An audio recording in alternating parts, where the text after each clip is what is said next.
Toute une génération de femmes. An entire There he goes again. of women will have to He always opens in relive French. the trauma of Paul Bernardo.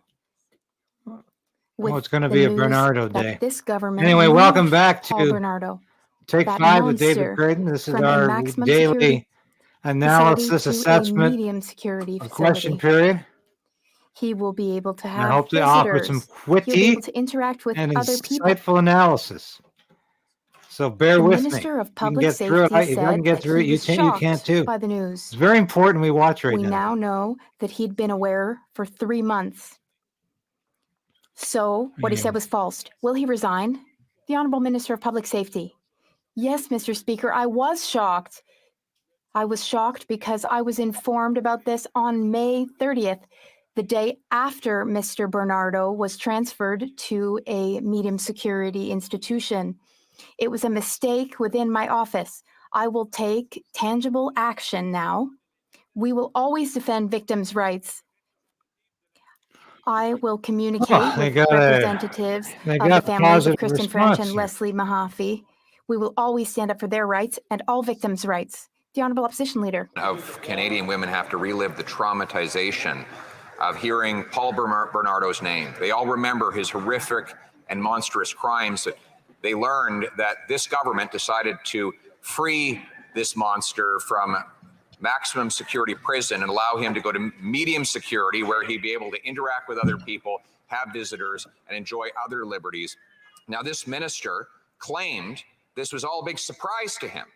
However, we learned today that his office knew in early March and was informed again in May. In other words, he did know, and what he said was false. Will he resign? The Honourable Minister. Mr. Speaker, nothing could be further from the truth. As I said earlier, I was informed on May 30th, the day after Paul Bernardo was physically transferred to a medium security institution. And at that time, I took immediate action expressing the concerns of the families of Leslie Mahaffey and Kristen French to the Commissioner. There is an internal review process. I have also made it clear to my staff that this should have been briefed immediately. Corrective steps have been taken. I have dealt with it, and we will now always defend the rights of victims. The Honourable Leader of the Opposition. Mr. Speaker, now he's throwing his staff under the bus. His office admits that they found out on March the 2nd, 3 months before the minister claimed to be shocked by the news. If his staff had really kept a secret from him of this enormity, he would have fired them a long time ago. But he hasn't, because he knows and they know that he knew way back then. So will he do the only honorable thing that is left for him to do and resign? You've got lots to resign for. Mr. Speaker, I invite the Leader of the Conservative Party to repeat that allegation outside of the House. I will absolutely reject it. I knew on May 30th. A little bit of drama here. Of course, Mendicino is always being asked to resign. Order. It's kind of like saying hello and goodbye to him. Members to take a deep breath. I know some of the topics we discuss in here are very emotional and we get carried away, but I'm going to ask everyone to take a deep breath and allow the minister to answer so that the honourable member of the Leader of the Opposition can hear the answer. The Honourable Minister, please continue. You have 22 seconds. Mr. Speaker, it is the Leader of the Conservative Party of Canada who misleads this House when he impugns my knowledge before May 30th. I had made it absolutely clear that that was the day on which I found out. I have taken corrective steps internally with my office, an office for which I am responsible for, to this Parliament, to the Canadian public, which is why immediately upon knowing that fact that he was transferred to a medium security institution, I raised it with the Commissioner. I've spoken with the representatives of the families of Leslie Mahaffey and Kristen French, and we will always defend. Honourable Leader of the Opposition. Well, first of all, I have stated all of these things outside of the House of Commons, so whatever threat he's trying to make, he can act on. But more important than that, he did not act. His office knew on March the 2nd. He expects us to believe that his staff just forgot to walk down the hall and inform him that perhaps the most notorious killer in Canadian history was being moved out of a maximum security penitentiary to enjoy more luxuries and more freedoms in a medium security penitentiary. Finally, he has the power now to designate mass murderers all to go into maximum security prisons. He could have done that weeks ago. Why hasn't he done it? And why hasn't he resigned? The Honourable Minister. Mr. Speaker, the leader of the Conservative Party of Canada lays out a prescription for political interference, which foreshadows what Canadians would get with a Conservative government. On this side of the House, Mr. Speaker, we recognize the independence of those decisions. And when I became aware of the fact that Bernardo had been transferred to a medium security institution, I raised it with the Commissioner. I raised the concern. I'm going to have to interrupt again. I mean, it's getting way out of hand. I just want everyone to take a deep breath. The Honourable Minister, you have 20 seconds. Say you're sorry. Mr. Speaker, in the questions that are posed by the leader of the Conservative Party of Canada, Canadians know they will get a prescription for political interference. On this side of the House, we're doing it the right way. Today, I will be issuing new ministerial instructions to the Correctional Services of Canada to make sure that they put victims' rights at the center of decisions to transfer, that they inform victims' families before those transfers take place, and we will always stand up for their rights. The Honourable I think Leader you of got the more than Opposition. 20 Mr. seconds. Speaker, it is the legitimate power of a public safety minister to issue directives about classes of prisoners. The former public safety minister, Ralph Goodale, did that about prisoners suspected of having contraband. That's right. That is normal. That is a power that the minister has today. He could classify all mass murderers as requiring maximum security detention. That is a decision he could make now. It is a decision he could have made on March the 2nd when his office became aware that this monster was being transferred out of maximum security prison. Why, given that he has not done that, and because he has misled this House, will the Prime Minister fire him? The Honourable Minister for Public Safety. Mr. Speaker, perhaps the leader of the Conservative Party of Canada did not hear my last answer. We will be issuing new directions to the Correctional Service of Canada to ensure that they put victims' rights at the center of these decisions, to be sure that they inform victims' families before these transfers take place, and to be sure that I am directly notified on a go forward. What did they get with Conservatives, Mr. Speaker, the last time they were in government? Cuts to the Correctional Services of Canada in the amount of $300 million in their last year of government. That's the difference between what Canadians get with Conservatives and what they will get with our government. L'Honorable député. The Honourable Member for La Prairie. Mr. Speaker, the government must launch an inquiry into Chinese interference. And before the end of the Back session, to Chinese the interference. government seems more open, but we're not making any headway in reality because the government is refusing to be clear about their intentions. Conservatives It's aren't because going of to a get interesting word. aren't one that gonna starts with P. dribble When we this talk about basketball inquiry, too far the in government talks Bernardo. about It's public process, but no matter how hard I try to figure it out, I can't figure out what a public it's more important process talking is. about China And I'm right afraid now. the candidates for the inquiry don't know what it means either. But you know what is clear and even defined by a law? A public commission of inquiry. That would be clear. So why not just announce a public independent commission of inquiry? Everyone wants it. That's where we're at, Mr. Speaker. The Honourable Minister of Intergovernmental Affairs. Mr. Speaker, I thank my colleague for his question. I share with all parliamentarians the desire to decide on the right process. Now, Mr. Speaker, a public inquiry has always been an option on the table, but we need to find the right way to do this work. We need to do so in a way that protects highly confidential, secret information. And we also want to restore Canadians' trust. That's what we want to do, and we hope to do so with the support of the opposition.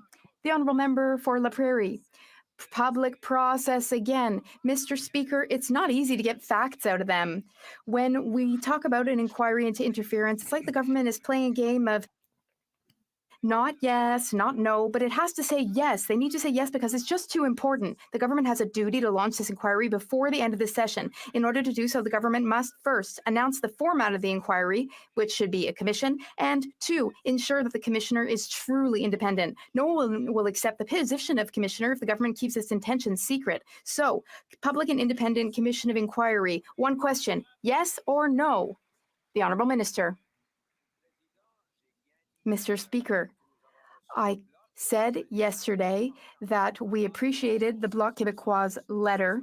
It was an important step in reaching consensus among parties with regard to the best way to move forward.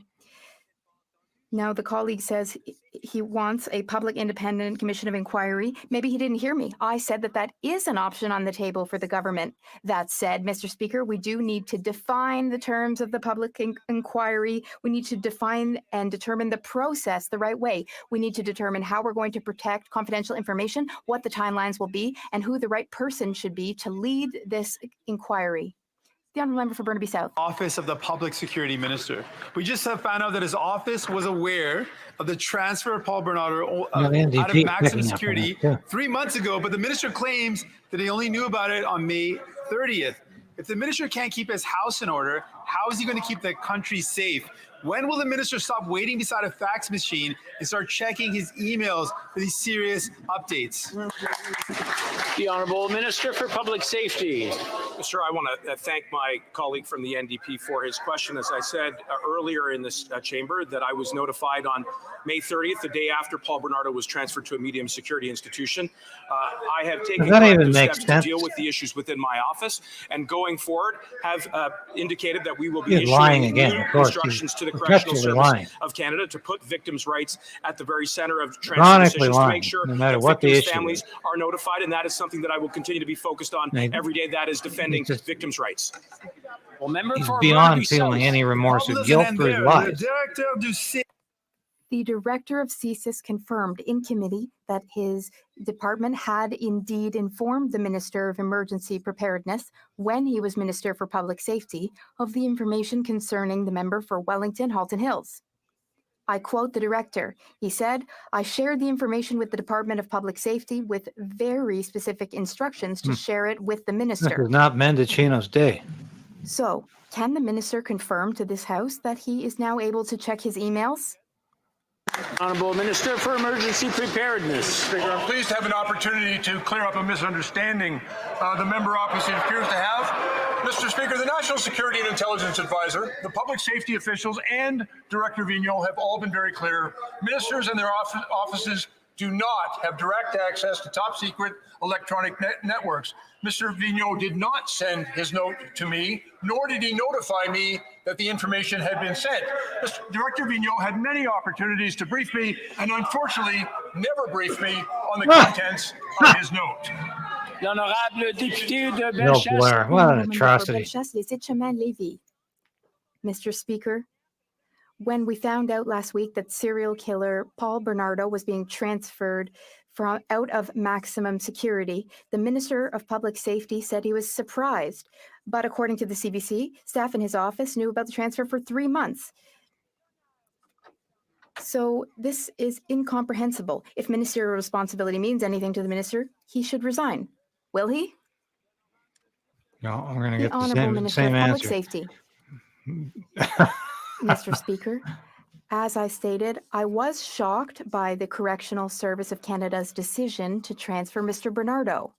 I was informed of that decision on May 30th. I took immediate action, corrective action in my office because I take my responsibilities very seriously. Oh, yes. We will continue to insist on victims' rights. We will protect victims. I've had good conversations with the representatives of the French and Mahaffey families, and we will work together to protect victims. The Honourable Member for Bellechasse, Les Etchemin-Lévis. Yes, but can you imagine the anxiety, the anguish, the sadness that the victims' families found out that the minister had known about the transfer for 3 months and hadn't done anything? It makes no sense, and it's irresponsible. This minister has lost all credibility when it comes to protecting victims. He needs to resign now. Will he resign, Mr. Speaker?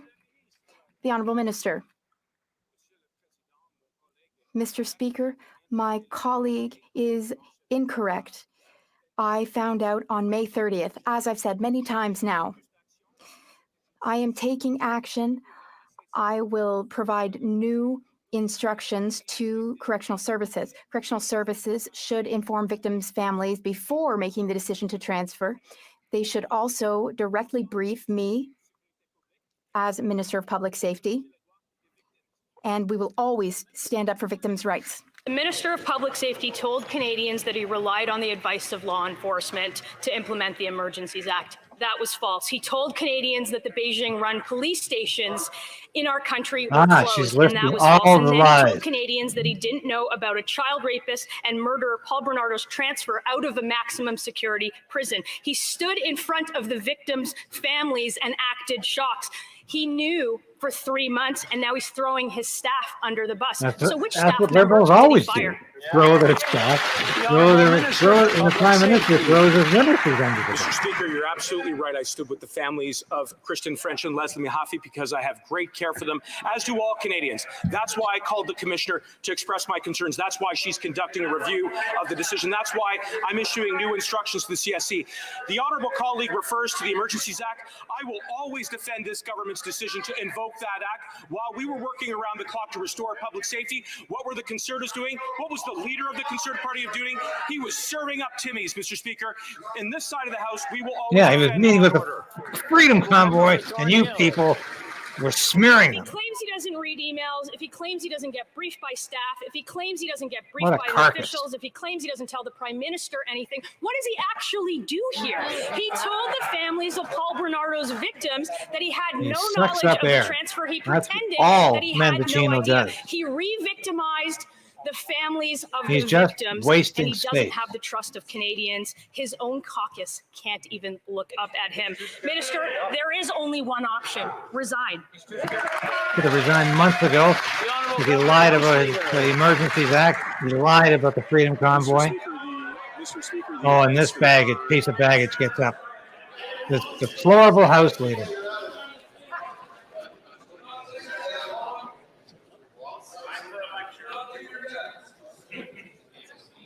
Yeah, Mendicino's had his fill Mr. Speaker, today. the horrific We might not events, see him up again. that were a result of the absolutely heinous crimes by Paul Bernardo are something that are felt viscerally. I would say by every single Canadian. That what the minister has stated, this is a decision that was made by Correctional Services Canada, which acts independently. The minister indicated that when he became aware of it, he indicated to Correctional Services that he did not find that decision acceptable, asked for it to be reviewed, and we also have asked for take a victim-centered approach going forward in corrections, and I want to work with the party opposite on that because I know they care as well. The honourable member for Kildonan St. Paul. Mr. Speaker, this is a pattern of misleading behavior from the minister. That is the problem here. For example, he misled this House when he said he wasn't banning hunting rifles. That was false. He was banning hunting rifles. He misled hunters, he misled farmers, he misled Indigenous Canadians, and he was forced to back down on that as a result. But he broke the trust of hunters and firearms owners, Mr. Speaker, and he will never get that back. How can the Prime Minister have a Minister of Public Safety that can't be trusted? The Honourable Government House Leader. Mr. Speaker, I rise once again because I think that we are all unified in our horror of these crimes. And I think that we're all unified in our desire to make sure that the victims not only hear Mark Holland trying to take the high ground. I think the minister's offer to have a conversation about how we can use this to A ensure lowlife a more tries to victim-centered take approach the in high our ground. corrections is the right approach. And I would invite the opposition to participate in that discussion. I think the minister has been clear that the decisions made by Correctional Services Canada was one that we do not support and have asked them to review. The honourable member for Kildonan St. Paul. Mr. Speaker, I don't think the member is listening to the exchange going on here. The minister also claimed that the illegal Beijing police stations operating in Canada were closed, but that wasn't true either, was it, Mr. Speaker? These police stations not only violate our sovereignty, but they threaten the security of Chinese Canadians. It is issue after issue with this minister that he continues to mislead the public. It is critical that the Minister of Public Safety, above most ministers, has the trust of Canadians, Mr. Speaker, and yet he has repeatedly misled Canadians on issues of public safety. How can he be trusted to keep us safe when we cannot trust a word he said? The Honourable Minister for Public Safety. Oh, he's getting up again. across the way is not the final arbiter of trust. It is Canadians, and we are working hard every single day to protect public safety. We've introduced Bill C-21, which will take AR-15 style guns out of our communities. The Conservatives want to make those types of guns legal again, Mr. Speaker. My colleague refers to the so-called police stations. The RCMP have repeatedly confirmed that they have taken disruptive action to stop foreign interference in relationship to those so-called police stations. And on the matter of Paul Bernardo, Mr. Speaker, there's an internal review. We're working with the families. We will always stand up for victims' rights. The Honourable Member for Trois-Rivières. Mr. Speaker, foreign interference is ongoing. Meanwhile, the No, it government got old continues to Mendicino still angry wondering what today to do after the special rapporteur fiasco. because he's The actually government is attempting incapable of to taking answer the first step, questions, which would be falsely, of to announce course, whether or but not he is it actually intends to launch a attempting public and to independent commission of provide inquiry. false This answers brings to mind the wise instead of words of redirecting. Talleyrand, who said, That "There's usually only means one they're way very to say upset. yes, and that is yes. All the other ways mean no." So, Mr. Speaker, is it yes for an independent public commission of inquiry?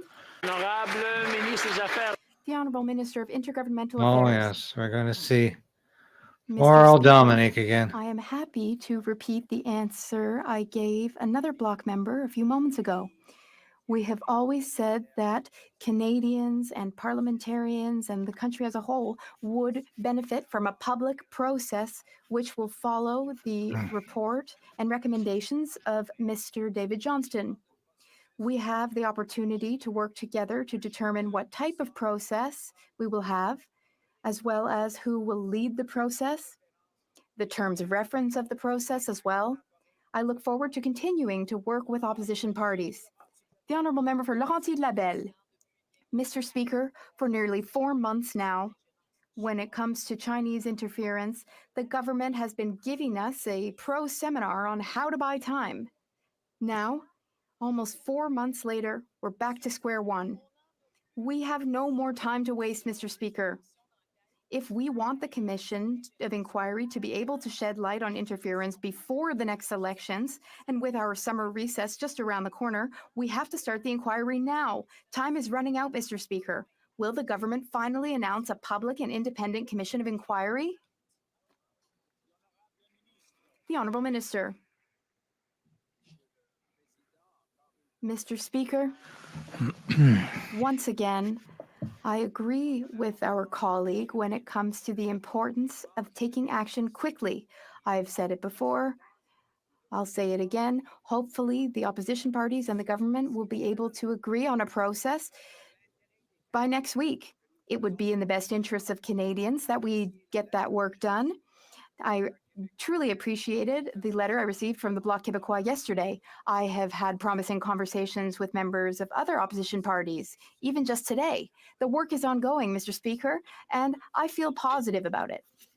Paul Bernardo is a brutal serial killer and rapist. He kidnapped, tortured, raped, and murdered teenage girls. His victims and their loved ones have to live with that grief forever. He traumatized an entire generation, the whole country. 2 weeks ago, that monster got moved out of max security. But 3 months before, the minister was told he did nothing, and now he says he can't do anything to keep this dangerous criminal locked up in max. His whole job is to keep Canadians safe, and he can't or he won't. So when will he name and fire the staffer he says screwed up, or just resign? The Honourable Government House Leader. Mr. Speaker, the member opposite is right in her characterization of these crimes. I think that she will find no argument from anyone. Let me say that all of us on this issue, I think, need to work together to make sure that the families are served and that victims are served. The minister has suggested a conversation about a victim-centered approach in corrections to make sure this mistake that was made independently by correction services doesn't happen again. And I hope that the member opposite would take up that conversation. I know how sincere she is in her horror of those events. I know she knows I'm sincere in mine. The Honourable Member for Lakeland. But Canadians want accountability and action. These ministers, they can blame everyone else all they want, but the truth is their policies endanger Canadians, and it's a habit. The Liberals soften sentences for kidnapping, sexual assault, and rape, and let those monsters do time at home among their victims and law-abiding neighbours. Crime has skyrocketed because the Liberals give bail, not jail, to violent criminals. But misleading Canadians is that minister's habit. He said law enforcement asked for the Emergencies Act. That wasn't true. He said all Beijing police stations in Canada were closed. That wasn't true. And he's misleading now, isn't he? We know that. When he says that he didn't know about Paul Bernardo's transfer. So when will he finally be accountable and stop all this deliberate deception and resign? No, The Honourable Minister for Public Safety.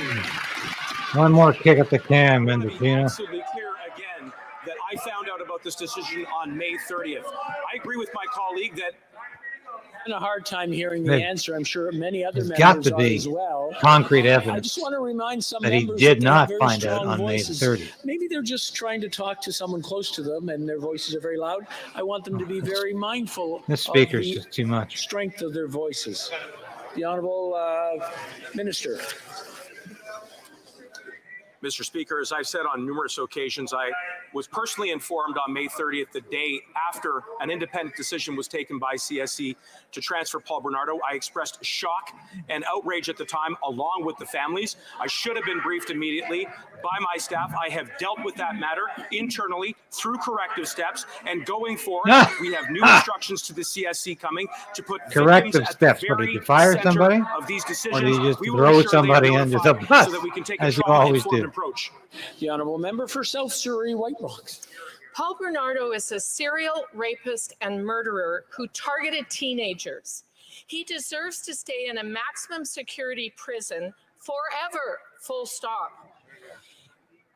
If his staff keeps secrets from this minister on serious issues, then this public safety minister has no control over his files. He hasn't fired anyone. To allow this minister to keep his job is to be anti-women, anti-justice, and anti-victim. If these liberals want to stand with women, tell them to resign. The Honourable Government House Leader. Mr. Speaker, the opposition wants what they've asked many times. I don't know there was ever a point at which they supported the minister, but they don't now, and that's fine. But what we're talking about in the crimes that they are consistently repeating is heinous traumas that were visited upon those families and in an echo way upon every single Canadian. And what I've heard from that minister is an offer to have a conversation about how we ensure that correctional services doesn't make a decision like that again, and that we work together on that. And I look forward to constructive offers from the other side, not just... The Honourable Member for South Surrey White Rock. Mr. Speaker, those families are suffering over again because of this inaction by this government. That minister makes an art form of spreading misinformation. He said CSIS didn't inform him that Beijing was targeting an MP. Chinese-run police stations were closed. C-21 didn't target hunting rifles. False, false, and false. Now he says he didn't know Paul Bernardo was transferred to medium told security. some whoppers He's in known his time. since March. Canadians deserve a public safety minister who tells the truth, and this one that threatens our safety with his deception. Resign. The Honourable Minister for Public Safety. No, Mr. Speaker, I won't, because I continue to be focused on the public safety for all Canadians. Mr. Speaker, I issued ministerial directions to the service to ensure that the elected government would be briefed on foreign interference and parliamentarians. I am going to be issuing directions to the CSC to be sure that this office is briefed directly when it comes to inmate transfer decisions. That is what responsibility looks like, Mr. Speaker. On the opposite side, what are we getting? We're getting dilatory tactics, delay, filibustering, not supporting the budget. That undermines public safety. On this side of the House, we'll be focused on our paramount objective, which is protecting the safety and security of Canadians.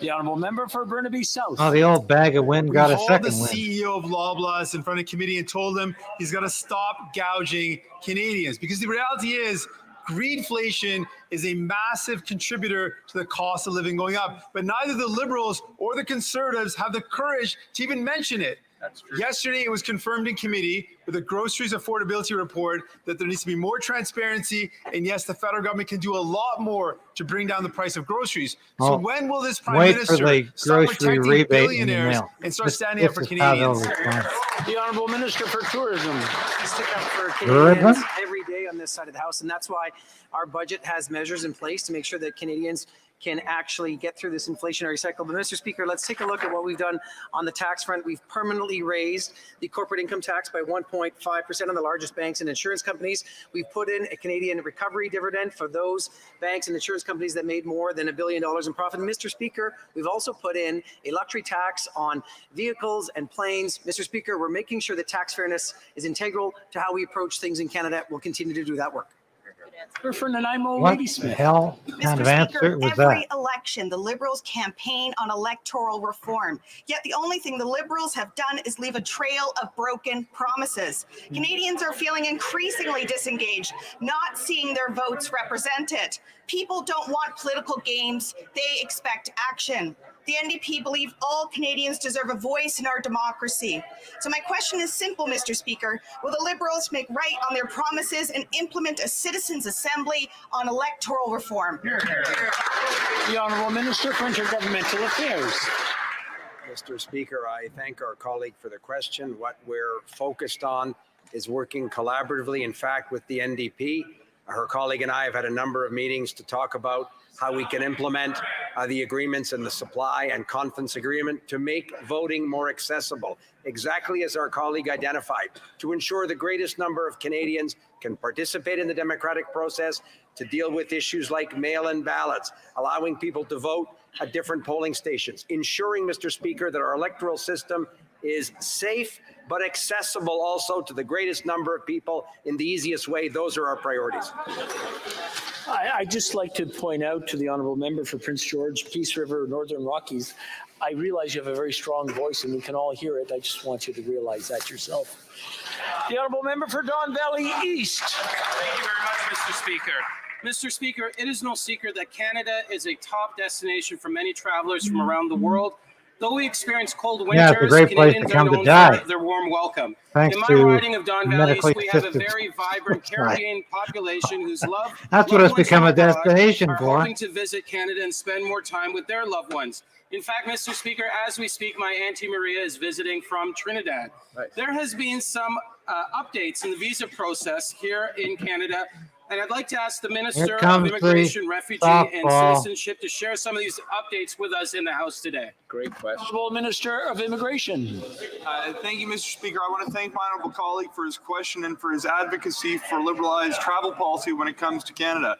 I'm pleased to share with this House that last week we announced a major change to immigration policy. It's going to allow more people to come to Canada visa-free if they have held a Canadian visa within the past 10 years or hold a current American visa. And this applies to nationals of 13 different countries, including Trinidad and Tobago. This is going to allow them to access our country for a $7 application fee, and approval will come within a mere minutes. They then will be able to continue to visit, and I look forward for more families being reunited and a successful tourism season this summer. The Honourable Member for Peterborough, Kawartha. 3 months.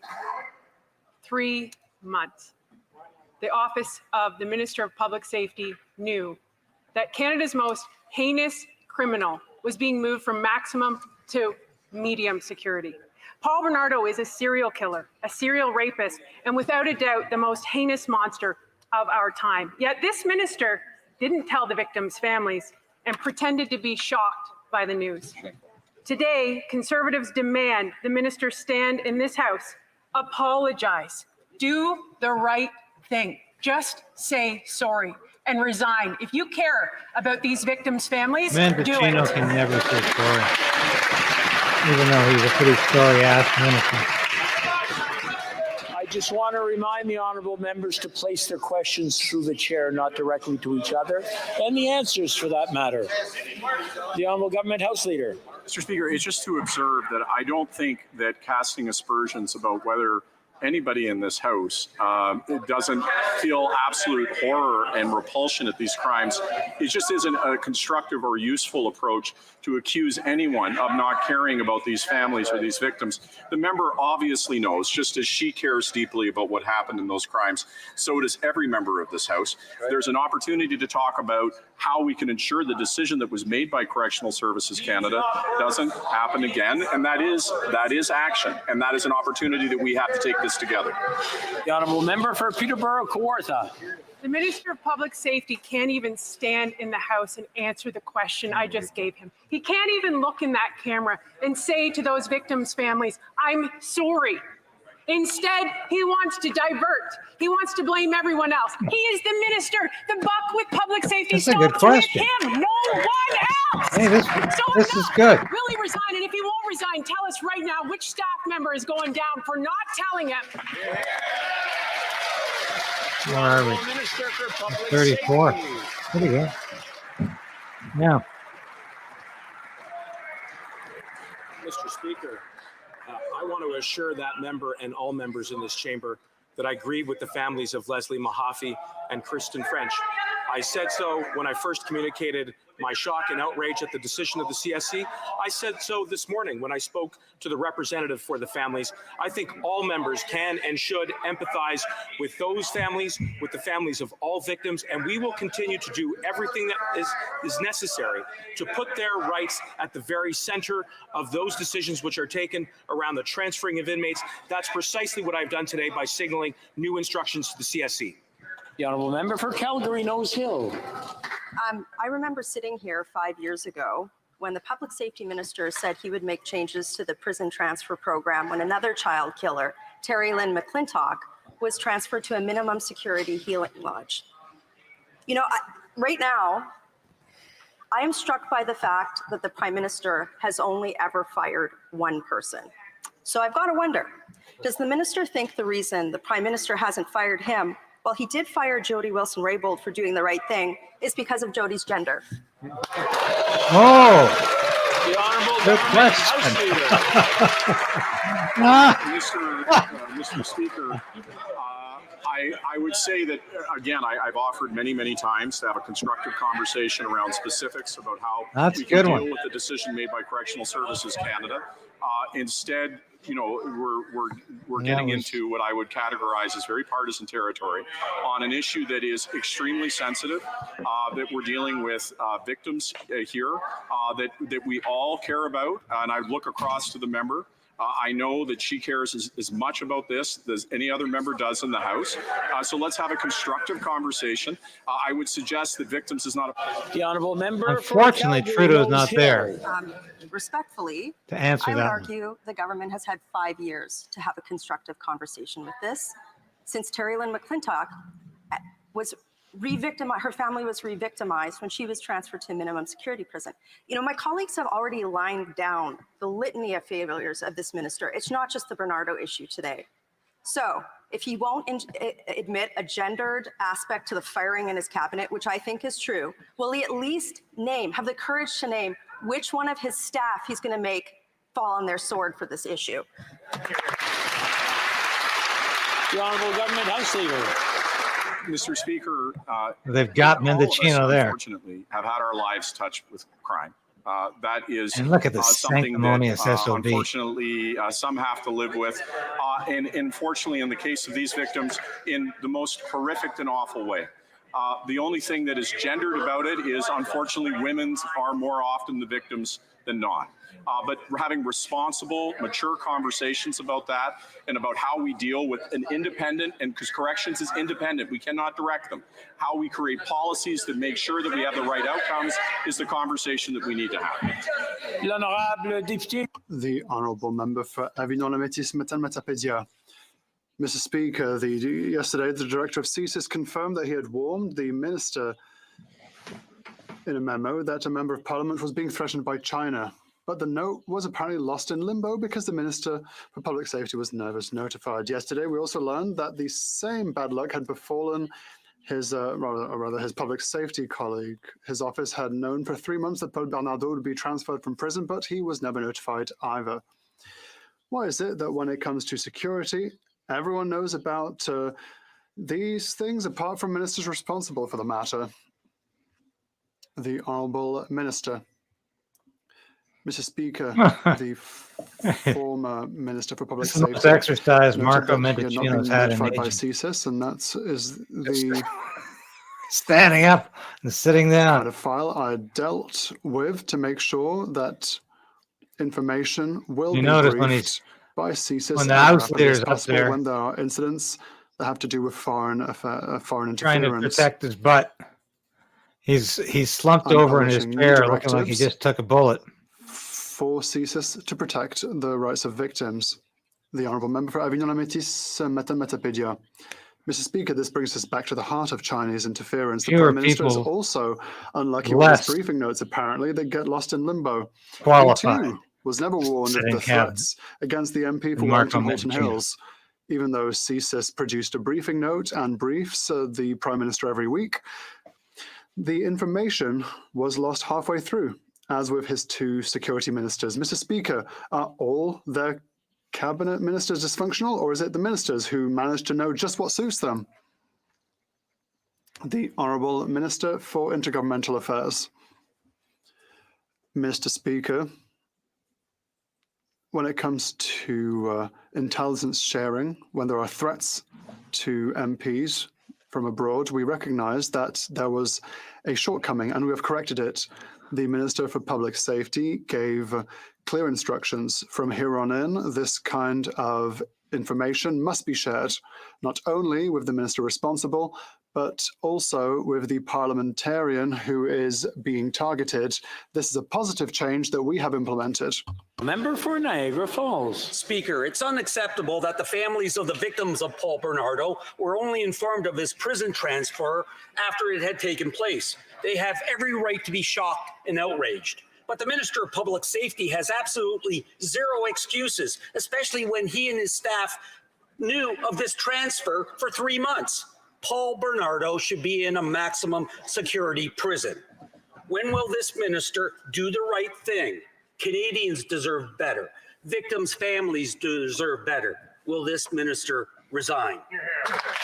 The Honourable Minister for Public Safety. 15th time. I agree with one aspect of the member opposite's here he is question, again. and that is, I do agree Fumbling. that victims' families should be notified ahead of these transfer decisions. That's precisely what we are in the course of doing, is issuing new Totally instructions incompetent. to the Correctional Service of Canada so that we can prevent another situation like that from occurring again. We will continue to put victims' rights forward and front and center when it comes to these decisions. And I agree to work with my colleague opposite who represents the Niagara region. I just had the no colleagues on this idea side of the House, this some was of whom going have to be an been issue. personally and profoundly That's how impacted politically along with the stupid victim's this man family is. so that we can prevent a tragedy like this from occurring again.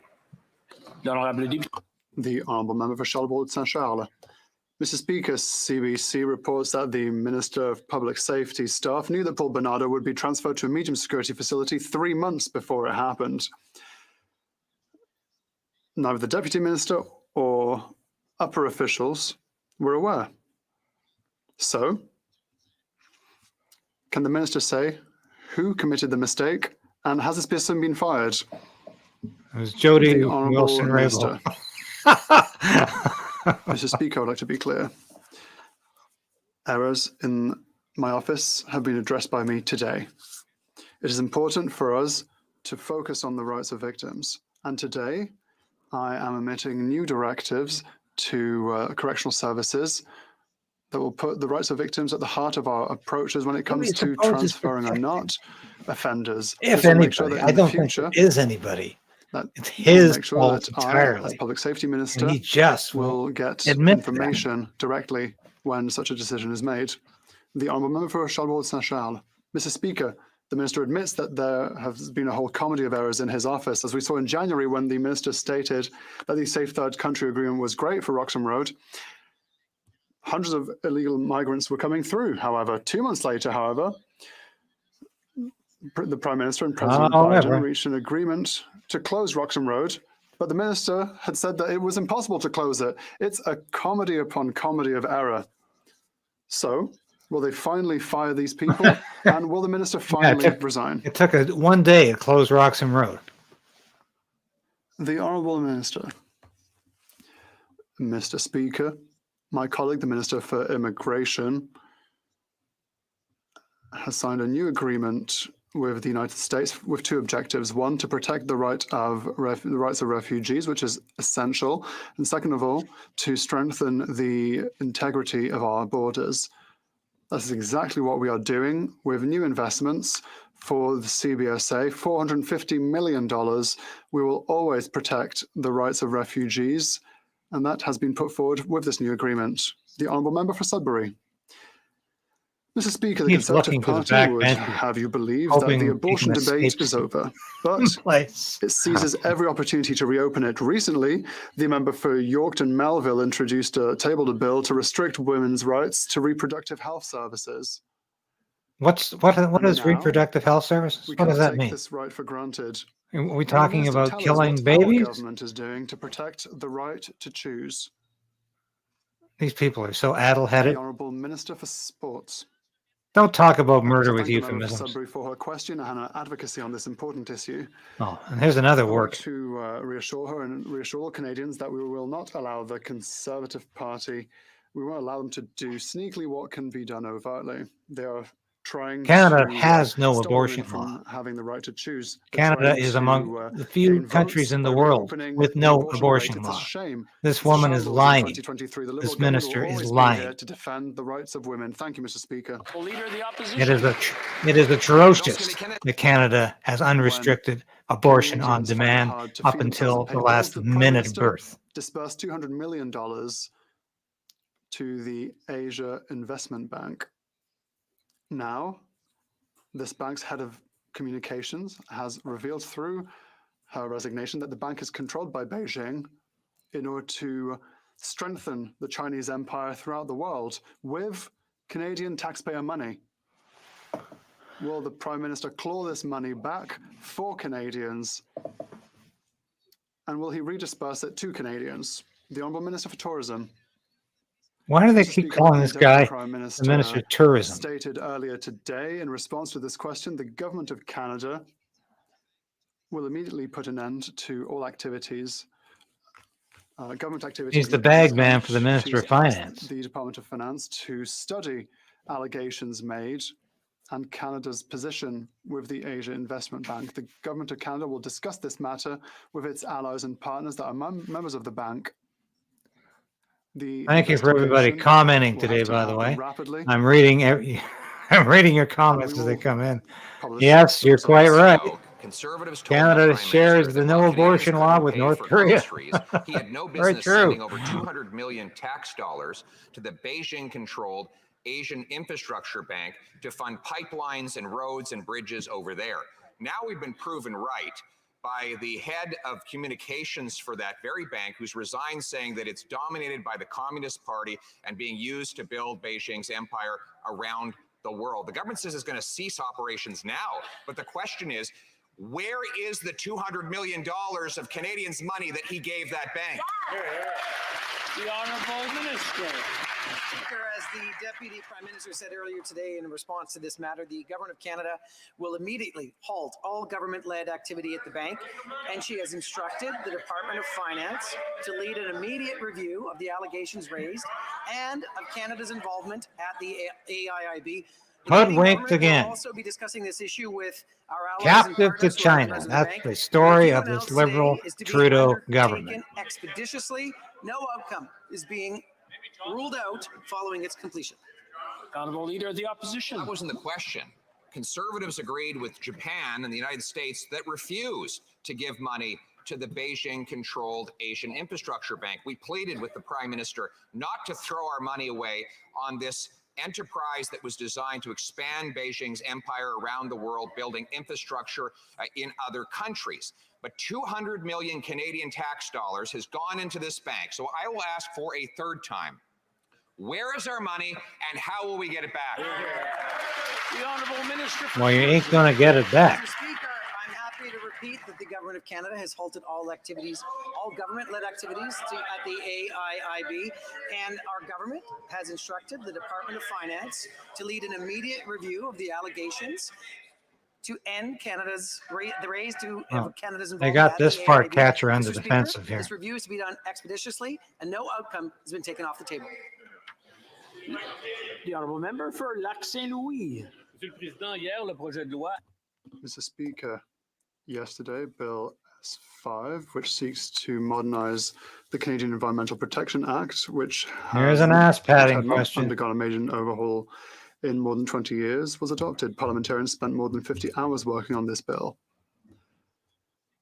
The strengthened bill has steps forwards with regards to protecting human health and the environment. Can the Minister for the Environment provide the House with an update on the implementation of Bill S5 that seeks to protect our healthy environment? The Honourable Minister. Thank you, Mr. Speaker. I'd like to thank my honourable colleague for all of his work as chair of the committee. Yes, they just love each as other. well as all members of the committee and the Senate, because yesterday evening There's the this bill ex Bill S5 was Greenpeace adopted fanatic in the Senate. who For the first somehow time wandered in into a Canadian minister's statutes, office. we add the right to a healthy environment for all Canadians. He's probably the biggest This joke is on a the bench first there. for our country. We will work very hard over the next few months to define how this right will be actually implemented in Canadian statutes. Thank you, Mr. Speaker. Member for Courtney Alberni. Mr. Speaker, my riding is cut in half. Highway 4 has been closed for over a week because of wildfires. With the closure, local food banks are suffering as people are trapped. This is impacting people That's my who are hometown already he struggling represents. with food My insecurity. They're worried, and many don't know where their next meal will come from. Will the federal government provide emergency funding to local food banks, small businesses, the community, and emergency unemployment insurance to help people cut off by the wildfires? Yes. The Honourable Minister for Emergency Preparedness. Speaker, I'd like to thank the member for a very important question, and I want to assure him I will reach out today to the British Columbia government and ensure that That's there's Bill Blair coordination couldn't be prepared between for federal anything, supports let and alone an private emergency. support to serve that community, and we will work with him and those communities to ensure that the people He's not even impacted prepared by for those questions, wildfires Barry. receive the supports that they require. Thank you. Member for Kitchener Centre. Mr. Speaker, carbon capture and storage is unproven technology. In fact, it often emits more carbon than it captures. Yet this government keeps giving... I'm sorry, I'm having a hard time hearing the question. There's someone shouting just over here. I'm sure they don't See if want me this to guy know bought a you. new tie.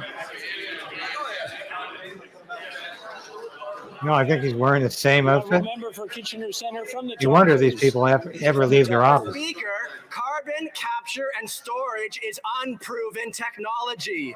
In fact, No, he's wearing that same secondhand blazer. than it captures. Yet this government keeps giving our money to big polluters to experiment with it. $520 million in this year's budget alone. And now we know why. Oil and gas executives helped write our government's own strategy on carbon capture. Gotta run our cars on Will the something, old government boy. Stop outsourcing the climate plans to the very industry most responsible for the crisis we're in. We'll never find enough batteries, believe me. The Honourable Minister for Natural Resources. Look at him sitting behind the Liberals there.